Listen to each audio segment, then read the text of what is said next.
वज़ीर-ए-आज़म शहबाज शरीफ ने यह भी कहा कि मुल्क की सालमियत को नुकसान पहुंचाने वाले को बिल्कुल माफ़ नहीं किया जाएगा। तो क्या कहेंगे आप इस पे? देखिए, पहली बात तो ये है कि यकीनी तौर पे जिस तरह की सूरत हाल पैदा हो रही है उसमें हुकूमत को कोई ना कोई हिकमत अमली तो बनानी है। बहुत सारी डेवलपमेंट जो बहुत तेज़ी के साथ हो रही हैं, हम उसका अहाता करने की कोशिश तो करते हैं, लेकिन मेरे ख्याल से हम नाज़रीन को थोड़ा सा पहले पस मंज़र बयान कर दें कि ये सब कुछ क्यों हो रहा है और किस वजह से ये नौबत यहाँ तक पहुँची है।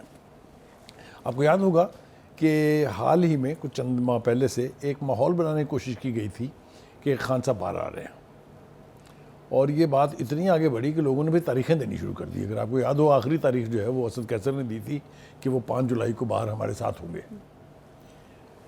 ये क्यों दे रहे थे वो तारीखें, इसका जवाब तो खैर उनके पास होगा, लेकिन इसमें सच्चाई कोई नहीं थी, इसलिए कि ना वो बाहर आए और ना ही उनके जल्द कोई बाहर आने के इम्कान नहीं। हम अपनी तरफ से नहीं कह रहे हैं, ये कुछ ऐसे शवाहद हैं, कुछ ऐसी ख़बरें हैं जिसके नतीजे में ये अख़ज़ करना मुश्किल नहीं है कि उनकी रिहाई इतना आसान काम नहीं है। उनके ऊपर जो मुकदमात हैं उनसे निपटना है उन्हें, जो मुकदमात नए बन गए हैं उनसे डील करना है उन्हें। तो अभी उनकी रिहाई जो है वो हनूज़ दिल्ली दूर अस्त के मिसदाक थोड़ी सी दूर है। एनीवे, हैविंग सेड दैट जनाब, दूसरी बात यह है कि जब ये माहौल बनाया गया और एक तासुर कायम किया गया बाकायदा पीटीआई की तरफ से कैंपेन के ज़रिए, उनके सोशल मीडिया हैंडलर्स ने पूरी दुनिया में ये तासुर दिया कि बस खान साहब दोबारा आए, कोई दुनिया की ताकत उनको जेल में नहीं रख सकती। तो फिर हुकूमत को कुछ ना कुछ हिकमत अमली बनाना उसकी मजबूरी बन गई। ये मेरे ख्याल से बिल्कुल लॉजिकल बात है। लिहाजा उन्होंने उसको काउंटर करने के लिए पहली दरफुंतरी तो मैं नहीं कहूँगा, ख़बर ये जारी करवाई वज़ीर इत्तलात से कि हम पीटीआई पे पाबंदी लगाने का फ़ैसला हो गया है। ठीक है, इसने एक सियासी सनसनी तो फैलाई, इसमें तो भी कोई दो राय नहीं है। दूसरा उन्होंने ये किया कि पीक का कानून जो कंट्रोवर्शियल है लेकिन बहुत सख्त गिर कानून है, उसके तहत उन्होंने इनिशिएट किया कार्रवाई करना और रऊफ़ हसन साहब गिरफ़्तार कर लिए गए। रऊफ़ हसन जो है वो पार्टी के स्पोक्स पर्सन है और काफ़ी वो एक्टिव थे। एलिगेशन उनके ऊपर क्या हैं वो तो FIA ने कुछ पब्लिक कर दी हैं, कुछ और पब्लिक हो जाएंगी आने वाले दिनों में। उनका ख्याल ये है कि उनके अपने अकाउंट से भी और उनके ज़ेरे नज़र दीगर अकाउंट से भी जो डिजिटल दहशतगर्दी की इस्तिलाह पहले सबसे आर्मी चीफ ने, फिर उसके बाद DGI SPR ने और प्राइम मिनिस्टर ने खुद इस्तेमाल की है, उसके ज़रिए मुल्क में एक सनसनी फैलाई जा रही है। ठीक। अच्छा बुखारी साहब, ये जो गिरफ्तारियाँ की जा रही हैं, अभी हम बात कर रहे थे रऊफ़ हसन और अहमद जंजुआ को गिरफ़्तार किया गया है। गवर्नमेंट कह रही है कि हम इस्तेहकाम लाने के लिए ये तमाम तर इक़दामात कर रहे हैं, ये गिरफ्तारियाँ कर रहे हैं, तो क्या इस्तेहकाम आ जाएगा ऐसे? देखिए, गुजारिश ये है कि इस्तेहकाम लाने के दो तरीके हैं। एक तो ये कि हुकूमत मईशत को बहुत स्ट्रॉन्ग कर ले, सियासी तौर पर हालात बहुत यानी स्ट्रॉन्ग हो, नॉर्मल हो।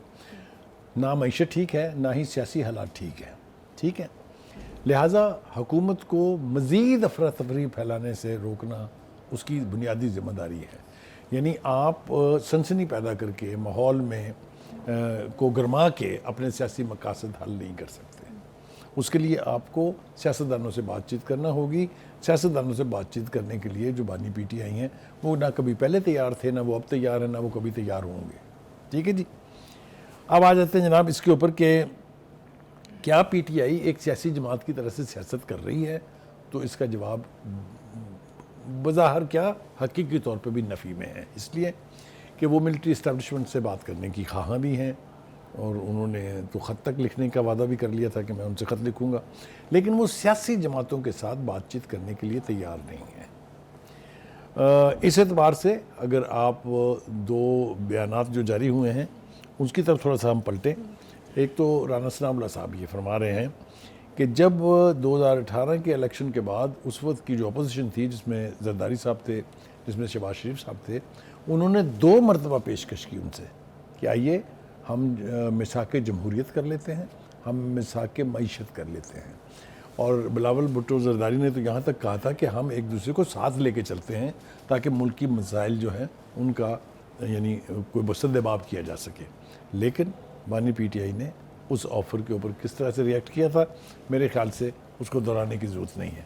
उन्होंने उस वक्त ये कहा था कि इन सियासतदानों से, इन 2 पार्टियों से बातचीत करने से बेहतर है मैं खुदकुशी कर लूँ, या ये तो मैं दुनिया की ताकत इधर से उधर हो जाए, ये अच्छा मैं बुखारी करने वाला साहब, आज इजलास भी हुआ वफाकी काबीना नहीं। मैं आ का, रहा हूँ उसकी तरफ आ रहा हूँ, उस इजलास पे कोई लेकिन मैं अगर ये दो बयानात जो हैं हाँ जी। इसकी तरफ थोड़ी सी बात ठीक है, तफसील ठीक से कर लें। हाँ जी।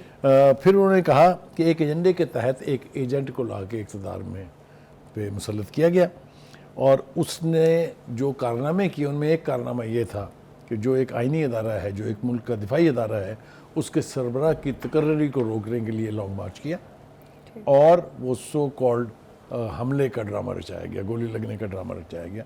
ये राना सनाउल्लाह साहब कह रहे हैं। आखिरी बात वो ये कह रहे हैं कि फ्रैंकफर्ट में जो हमला हुआ है पाकिस्तान के काउंसलेट के ऊपर, उसके भी तफसीलात बहुत जल्द सामने आने वाली हैं। अगर आपको याद हो, हमने कल के प्रोग्राम में एक इशारा फेंका था, हाँ जी। तो वो भी हम उसका इंतजार कर रहे हैं। लेकिन गोली लगने के मनाजिर वैसे टीवी पर सबने देखे हैं। देखिए वो जब वो हमला हुआ, मैंने कहा ना कि उसकी जब तहकीकात हुई, जब उसके बारे में मज़ीद मालूम होगा, अभी तो उसका फैसला नहीं हुआ है, तो ये सब कुछ सामने आ जाएगा। क्योंकि ना ही तो वहाँ करीब तरीन किसी हॉस्पिटल से उसका मुआयना कराया गया, ना ही तो मुद्दई के ख़िलाफ़ कोई सॉलिड एविडेंस वो लेके आए। बहुत सारी बातें हैं जो अभी दरपर्दा हैं, लेकिन जब वो खुलेंगी तो। अब आज ये जनाब एक प्रेस कॉन्फ्रेंस कर दी है, जब मैं और आप तैयारी कर रहे थे प्रोग्राम की, तो एक ठोक बजा के जो PTI की लीडरशिप है उनकी प्रेस कॉन्फ्रेंस है, उसका तस्करा करना भी बहुत ज़रूरी है। एक तो एक उन्होंने कहा कि जुमे के रोज़ हम हड़ताल भी करेंगे और मुजाहरे भी करेंगे और पूरे मुल्क में करेंगे। ये होने देगा कोई, होंगे कि नहीं, ये सब कुछ तो हम जुमे को देखेंगे ना, अभी उसके बारे में बात करना बहुत मुश्किल है। दूसरी बात यह है कि असद कैसर साहब फरमाते हैं कि जनाब हुकूमत को तो घर जाना पड़ेगा, ये तय कर लिया हमने कि हमने हुकूमत को घर भेजना है। उसके बाद जनाब महमूद अचकज़ई साहब कहते हैं कि सियासी जमातों पर पाबंदियाँ लगाने का दौर गया 20, भूल जाए, नहीं लग सकती। और अल्लामा राजा नासिर अब्बास साहब जो हैं वो आज काफ़ी उछल रहे थे। उन्होंने कहा कि 99% लोग जो हैं वो बानी PTI के साथ हैं। ये मुझे आज तक समझ में नहीं आई कि ये कौन सी अलजबरा की या ज्योमेट्री की कहानी है जिससे 90%। इसी तरह खान साहब खुद भी कहा करते थे 25 करोड़ अवाम मेरे साथ हैं। अभी ये जो पुरअमन एहतजाज की बात की जा रही है कि जुम्मे को पुरअमन एहतजाज होगा, PTI जब भी एहतजाज करती है वो यही कहते हैं कि हम पीस प्रोटेस्ट कर रहे हैं, लेकिन वो पीस प्रोटेस्ट जो है आपको पता है नारकी की तरफ चला जाता है, इंतशार की तरफ चला जाता है। अभी जुम्मे का जो एहतजाज किया जाएगा, क्या लगता है ये कामयाब होगा? और आया पीस प्रोटेस्ट कहा जा रहा है कि हम पीसफुली करेंगे, तो ये कामयाब हो सकेगा? देखिए पहले तो पीसफुल जो है उसकी बात कर लेते हैं ना। अभी आप यानी 1 साल सवा साल के बाद जो इतराफ़ी बयान कल खान साहब का आया, वो आपको याद है, उन्होंने कहा मैंने तो कहा था जाके पुरअमन एहतजाज करें GHQ पे। फिर आपने देखा उसका क्या नक्शा बना। बिल्कुल आपने ठीक कहा कि ये पुरअमन की जो इस्तिलाह है, इसका मतलब ये है कि पै जाओ, पंजाबी ज़बान में कहते हैं ना, पड़ जाए। तो अगर तो ये उसी तरह का पीस मार्च है तो इससे बदमज़गी में इजाफा होगा, कमी नहीं होगी। एक बात। दूसरी बात यह है कि जो आज का इजलास था जिसका आपने शुरू में जिक्र किया, प्राइम मिनिस्टर साहब ने उसको चेयर किया था उस इजलास को, और ख़्याल ये था कि एक तो PTI के ऊपर पाबंदी की बात होगी, और दूसरा ये कि इसको यानी दहशतगर्दी के खाते में डाला जाएगा कि पार्टी जो है वो दहशतगर्दी कर रही है। तो इसका तो तज़किरा वहाँ नहीं आया। मेरे ख्याल से बहुत अच्छी बात है। पार्टी के ऊपर पाबंदी लगाने का जैसा भी जवाज़ हो अवॉइड करना चाहिए। मेरा ख्याल है मैं और आप बैठ के यहाँ कभी भी इसकी हमायत नहीं कर सकते कि पार्टी के ऊपर पाबंदी लग जानी चाहिए। लेकिन अता तारड़ तो कह रहे हैं कि हम इस फैसले पे कायम हैं और ये फैसला होगा, पाबंदी लगाई जाएगी PTI पे। देखिए वो मैंने कहा ना, वो शुरू में हमने बताया ना कि ये हुकूमती स्ट्रेटजी का हिस्सा है। अभी अगर जो एक बात हम भूल गए हैं वो ये है कि 3 अफराद के ऊपर आर्टिकल 6 के तहत मुकदमा भी कायम हो रहा है, जिसमें बानी PTI हैं, हाँ जी। जिसमें आरिफ अलवी साहब हैं और कासिम सूरी साहब हैं। तो गवर्नमेंट कंफ्यूज है फिर? नहीं, कंफ्यूज नहीं है। मेरे ख्याल से वो they don't want to be in a haste. अच्छा। देखिए अगर आपके पास एविडेंस नहीं है, अगर आप एविडेंस जमा कर रहे हैं, उसके बगैर आप इस किस्म का इकदाम करेंगे तो अदालतें उठा के बाहर फेंक देंगी। बिल्कुल।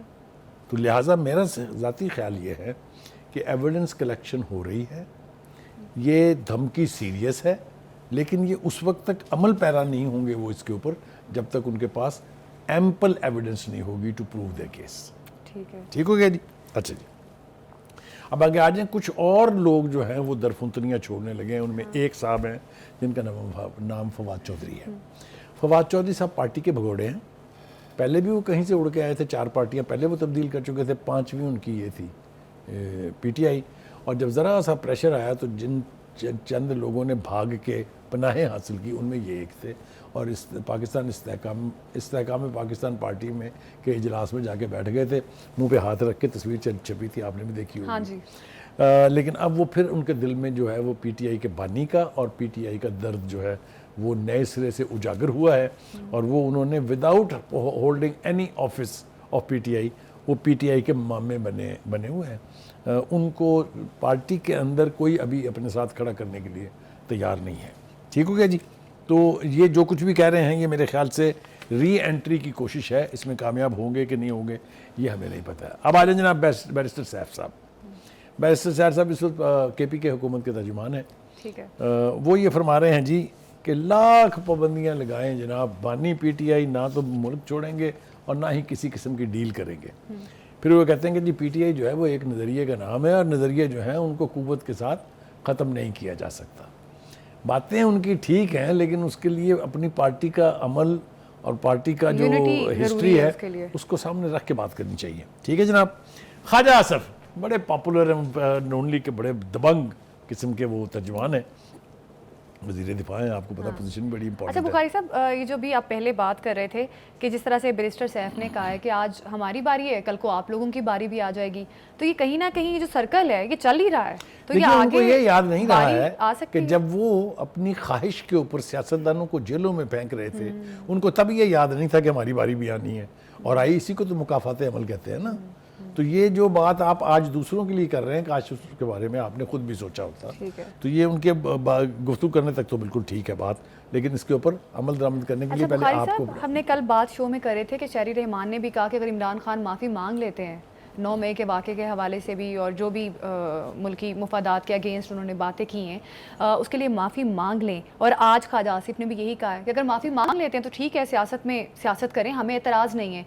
तो कहीं ना कहीं लगता नहीं है कि जैसे ग्राउंड बनाने की कोशिश की जा रही है कि इमरान खान माफ़ी मांग ले और मामला रफा देखिए, पहली बात तो ये कि ख्वाजा आसिफ ने आज ये कहा है टू पुट द हाँ जी। रिकॉर्ड स्टेट हाँ जी। कि ये जो इन्होंने कन्फेशन किया है कि हाँ मैंने कहा था जाके पढ़ जाएं जीएचक्यू को, हाँ। ये उनके माफ़ी मांगने की तरफ पहला कदम है। हाँ। मैं ना ख्वाजा आसिफ ढंग की बात करते हैं, सियासतदान है, ज़ीरक सियासतदान है। मैं ना इसके साथ सहमत हूँ, मैं इसके साथ इत्तफाक करता हूँ। अच्छा। कि कहीं ऐसा तो नहीं है कि कहीं बैकडोर की डिप्लोमेसी कह लीजिए, बैकडोर चैनल के ज़रिए कोई ऐसी सूरत हाल बन रही हो जिसमें वो माफ़ी मांगने पर आमादा हो जाए। लिहाजा आपने देखा पीपल्स पार्टी की क़यादत भी उनसे करी माफ़ी मांग लें तो फिर बात आगे बन सकती है। यही बात नून लीग की लीडरशिप ने भी कही है, यही बात अब ख्वाजा आसिफ साहब दोहरा रहे हैं, भाई जी माफ़ी मांग लो तो जान थोड़ी छुट जाएगी। ठीक है, आगे चलते हैं जनाब।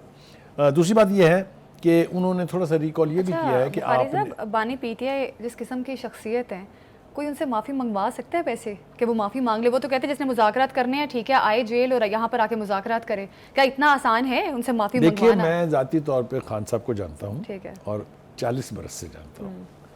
वो एक ज़िद्दी शख्स तो हैं, हाँ इसमें तो कोई दो राय नहीं है, लेकिन सियासत में ज़िद चलती नहीं है। बिल्कुल डिप्लोमेटिक होना पड़ता है सियासत में। Politics is a game of compromises and a give and take. बिल्कुल यहाँ पर अगर आप जिद करेंगे तो पछताएंगे। जिसने जिद की है पीछे पलट के देख लीजिएगा, भुट्टो साहब भी बड़े जिद्दी आदमी थे। ठीक है, वो चाहे उन्होंने कौमी मुफाद में जान दी है, लेकिन उनको भी तो अमेरिका ने कहा था ना कि हट जाएं इस न्यूक्लियर प्रोग्राम से, वो नहीं हटे, बट दैट वाज ए जिद इन द नेशनल इंटरेस्ट। अगर आप सियासत में अपनी ज़ात की खातिर जिद करेंगे तो उसका नुकसान होता है। एक बात तो ये होगी। अब आगे चल जाइए, मेरे ख्याल से हमें समेटना है सारा कुछ। हाँ मरियम औरंगजेब ने कहा मैं पीछे नहीं रहूंगी, लिहाजा उन्होंने बड़ी दबंग प्रेस कॉन्फ्रेंस की है, और जो कुछ उन्होंने कहा है मेरे ख्याल से यहाँ दोहराने का वक्त नहीं है। चीदा बातें जो है वो हम प्रेस कॉन्फ्रेंस में उन्होंने कहा है कि अदलिया मुजरिम को सजा दे, नहीं तो दहशतगर्द को सियासी जमात का सर्टिफिकेट देना होगा। तो क्या अदलिया के फैसलों पर इन्होंने अदम एतमाद का इजहार किया है? मेरे ख्याल से ये एक तरह का सरकासिज्म है। ठीक है, वो ये कहना चाह रहे हैं कि जी आपके पास जितने भी मुकदमे हम लेके आ रहे हैं, ये जितने भी मुकदमे पीटीआई और उसकी लीडरशिप पर बने हैं, आपने सब में उनको रिलीफ दे दिया है। इसका मतलब ये है कि आप जो है वो यानी ऐसे लोगों को जो मुल्क की बदअमनी का बायस हैं उनको रिलीफ दे रहे हैं, एक तरह का सर्टिफिकेट दे रहे हैं कि वो ठीक कर रहे हैं।